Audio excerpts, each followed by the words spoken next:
Hi, I'm Alana, and for my presentation, I did deep brain stimulation for treatment-resistant depression. I chose this because I've seen depression affect many people in my life.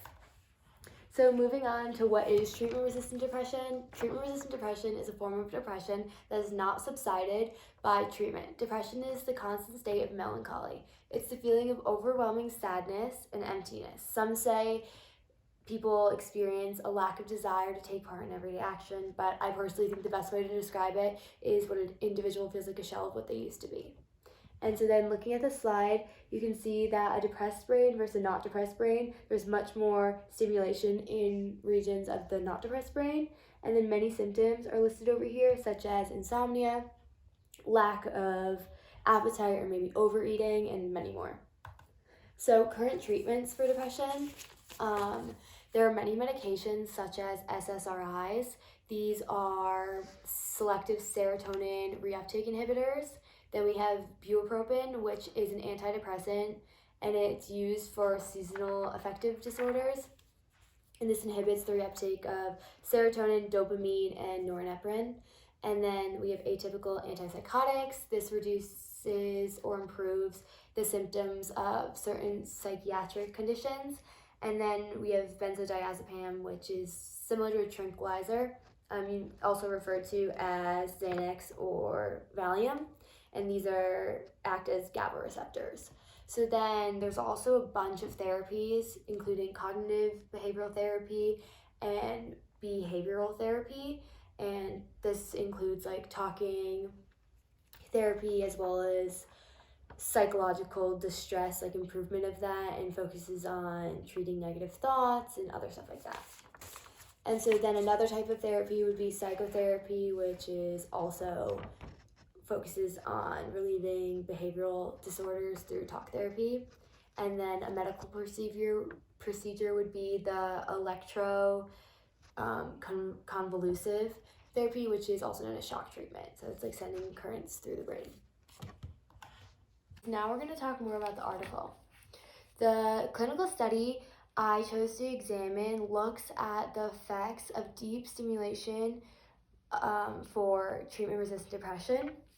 The article examines that depression operates within a multi-neurotransmitter system. This study specifically focuses on the subjunal cingulate region of the brain. This area is also called the CG25 and has been known to have correlation with acute sadness and antidepressant treatment effects. That being said, scientists used chronic stimulation to modulate the white matter of the CG25 in order to see if DBS will produce beneficial pulses to reverse the treatment-resistant depression. And so getting more into patients, which I'll talk about this chart in a sec. Patients were specifically selected for the clinical trial. The subjects include 3 men and 3 women. All the subjects went through strategic criteria placement and had to have taken more than 4 antidepressants, and they must have failed to minimize their symptoms. In addition to that, patients also scored a 20 or higher on the Hamilton Depression Rating Scale.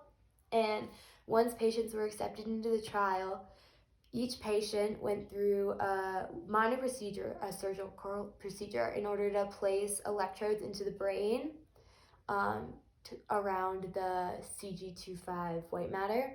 And surgeon used a combination of MRI imaging as well as known regions of the brain, the AC and the PC, in order to accurately place the probes. And then once the incision sites healed and patients were stable, they were discharged. So further looking into this chart, it shows each patient, their number like 1, 2, 3, 4, 5, 6, and there's female, male, female, male, female, or male, male, female, and then all of the treatments they have tried, as well as their scores on the Hamilton Depression scales. They all had 20 or higher, and some even had a 29, which is like really high. And so moving on towards the experiment. So once these patients were discharged to go home, they, for the next 6 months, received 4 volts of stimulation at a frequency of 130 hertz. And the trial heads would check in with them monthly to report Hamilton scores to see if they were decreasing or increasing, and to also keep track of the incision sites to make sure they weren't getting infected and that all the probes were still placed properly. And then scientists collected clinical response scores over this entire course.